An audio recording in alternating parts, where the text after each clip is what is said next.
خدا کو کس طرح پہچانا جا سکتا ہے؟ پروردگار عالم انسان کو موت کیوں دیتا ہے؟ اور رسول اللہ پانی پیتے وقت کون سی دعا پڑھتے تھے؟ جانتے ہیں ان سوالات کے جوابات آج کے اس ایپیسوڈ میں۔ اعوذ باللہ من الشیطان الرجیم، بسم اللہ الرحمن الرحیم۔ ناظرین کرام السلام علیکم۔ سبیل القرآن کے اس تفسیری پروگرام میں آپ کا خیر مقدم کرتے ہیں۔ سبیل القرآن کے اس تفسیری پروگرام میں ہم سورہ واقعہ کی تفسیر کو جان رہے تھے۔ اب تک ہم 60 آیتوں کی تفسیر کو جان چکے ہیں۔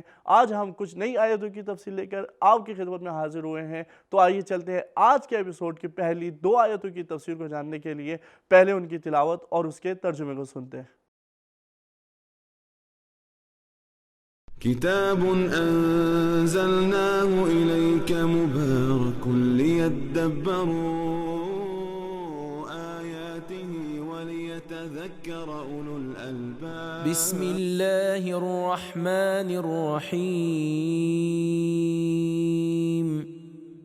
على أن نبدل أمثالكم وننشئكم فيما لا تعلمون ولقد علمتم النشأة الأولى فلولا تذكرون کہ تم جیسے اور لوگ پیدا کر دیں اور تمہیں اس عالم میں دوبارہ ایجاد کر دیں جسے تم جانتے بھی نہیں ہو، اور تم پہلی خلقت کو تو جانتے ہو تو پھر اس میں غور کیوں نہیں کرتے ہو؟ نکات کو جان لینے کے بعد چلتے ہیں پیغامات کی جانب کہ خداوند متعال نے ہمارے لیے کیا کچھ پیغامات بیان کیے۔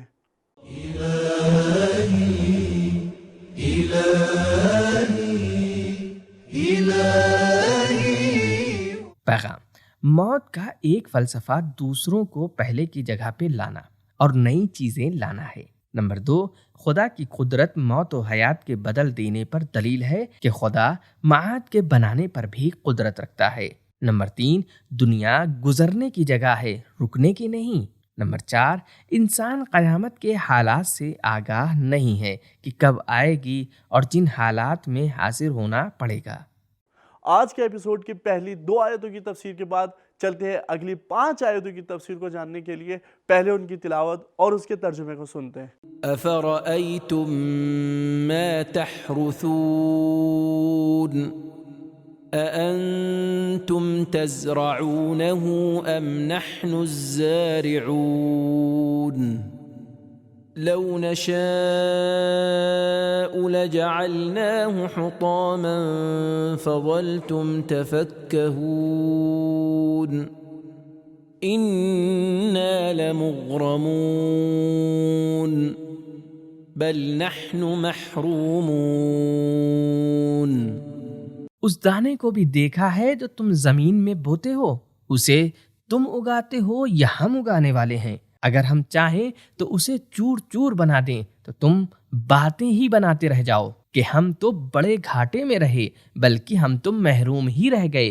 ان آیات کی تلاوت اور ترجمے کو سننے کے بعد چلتے ہیں نکات کی جانب کہ خداوند متعال نے ہمارے لیے کیا کچھ نکات بیان کیے۔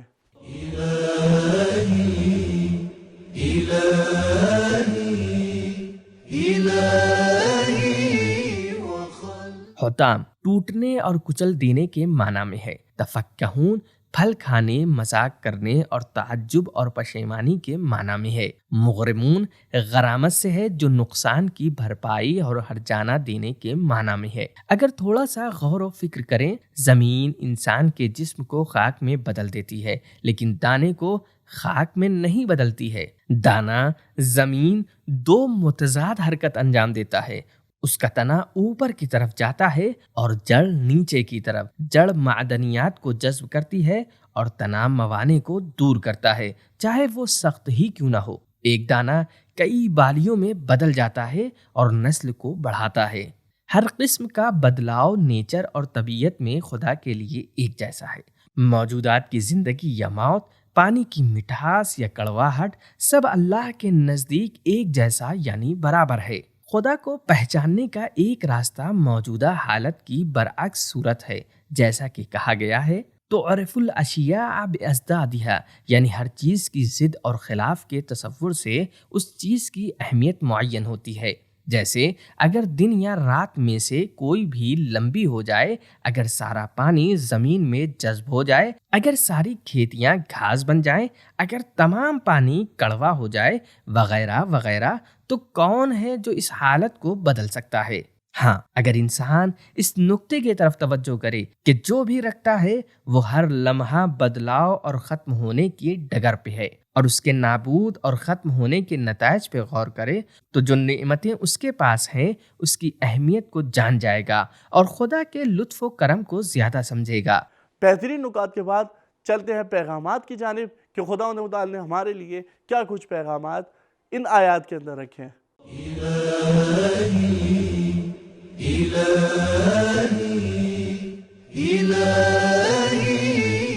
نمبر 1، وہی قدرت جو ایک دانے سے بالیاں اور گچھے پیدا کرتا ہے وہ انسان کے مرے ہوئے جسم سے دوبارہ اس کو زندہ کر سکتا ہے۔ نمبر 2، قدرتی تعاملات اللہ کے ارادے سے انجام پاتے ہیں۔ نمبر 3، کچھ لوگ جب تک ان کو ٹھوکر نہیں لگتی ہے ان کا ضمیر نہیں جاگتا ہے۔ آج کے ایپیسوڈ کی آخری 3 آیتوں کی تفسیر کو جاننے کے لیے پہلے چلتے ہیں تلاوت اور ان کے ترجمے کو سنتے ہیں۔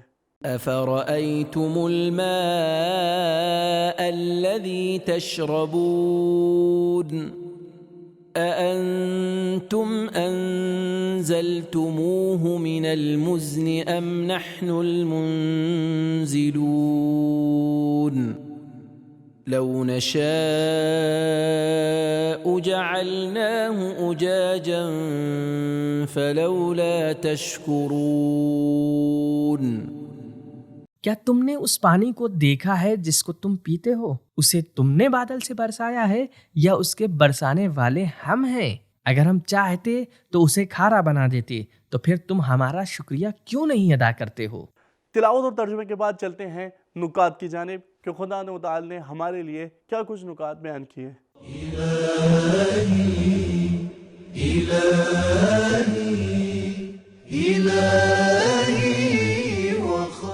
مزن سفید بارش کے بادل کو کہا جاتا ہے، اجاج کھارا پانی جو کڑواہٹ کے ساتھ ہو۔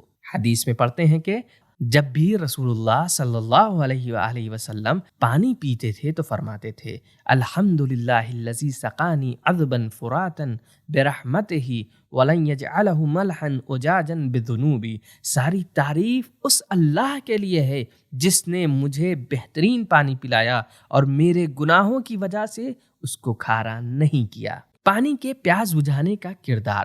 تشربون پانی کیسے بنا، من المزن بارش کا نازل ہونا، نحن المنزلون پانی کی لذت، لو نشاء لجعلناہ اجاجا انسان کو شکر کرنے پہ مجبور کر دیتی ہے، فلولا تشکرون اللہ کا ہمیشگی لطف و کرم اس کے عاجز ہونے اور بدلاؤ کی دلیل نہیں ہے۔ لو نشاء بلکہ اس کا مطلب یہ ہے کہ ہم پانی کو کھارا کر سکتے ہیں لیکن یہ کام نہیں کرتے۔ اس کی نعمتوں میں غور و فکر انسان کی توحیدی عقیدے کو محکم کرتی ہے اور اسی طرح دوبارہ زندہ ہونے اور قیامت کے نہ ہونے کے شبہ کو دور کرتی ہے۔ نکات کو جان لینے کے بعد چلتے ہیں پیغامات کی جانب کہ خداوند متعال نے ہمارے لیے کیا کچھ پیغامات بیان کیے۔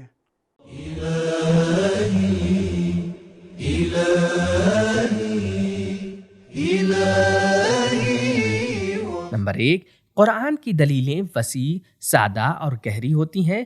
پانی کو دیکھنا انسان کو آغاز و انجام کی طرف توجہ دینے کے لیے کافی ہے۔ نمبر 2، پینے والے پانی کا نازل ہونا حکمت اور قدرت الہی کی نشانی ہے۔ نمبر 3، آسمان سے بارش کا نازل کرنا یہ انسان کی طاقت سے باہر ہے اور یہی معرفت الہی کے لیے کافی ہے۔ اَأَنْتُمْ أَنزَلْتُمُوهُ مِنَ الْمُزْنِ أَمْ نَحْنُ الْمُنزِلُونَ کوئی بھی کام بغیر ارادہ الہی کے وجود میں نہیں آتا۔ نمبر 4، جہان خلقت تفکر کا کلاس، افرأیتم یاد دہانی، افلا تذکرون شکریہ کی تمہید ہے، فلولا تشکرون۔ تو ناظرین، آج کے اس ایپیسوڈ سے ہمیں یہ درس ملتا ہے کہ خداوند متعال کو پہچاننے کے لیے بہترین طریقہ یہ ہے کہ اس کی نعمت اور آیتوں کے اوپر غور و فکر کریں۔ اسی طرح خداوند متعال انسانوں کو موت اس لیے دیتا ہے تاکہ نئی مخلوقات کو پیدا کریں۔ تو ناظرین، ہمارا یہ ایپیسوڈ یہیں پر ختم ہوتا ہے۔ ملتے ہیں اگلے ایپیسوڈ میں، تب تک کے لیے شکریہ، خدا حافظ۔ سبیل قرآن، قرآنی سماج کی پہچان۔